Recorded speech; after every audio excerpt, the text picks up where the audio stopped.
mambo ya talqini, kuwafundisha maiti wetu majibu makaburini. Yatika almalakani limuwakkalan, mwalimu huyo na kitabu chake, baada ya mazishi lazima talqini. Na mtu katika msiba wake isiposomwa talqini, anaona maiti yake imetupwa. Bwana, mmezika, ndio hivyo bwana, wamevamia wahabi pale bwana,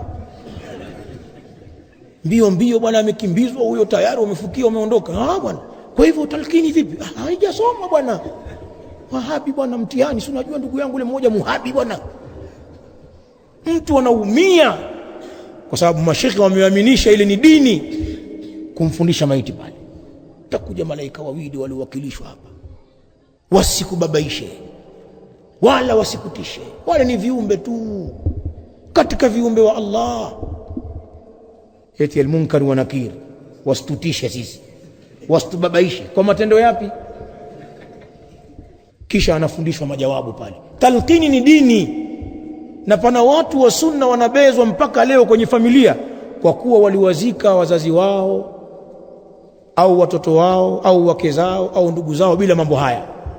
Wanaonekana ni watu walioharibu, na watu wanakuja, wengine wanakuja kurudia, kwamba wanarudi siku ya pili. Nimeona kuona maajabu hayo, wakamchukua mwalimu siku ya pili, twende bwana, mazishi yalikuwa nusu yale.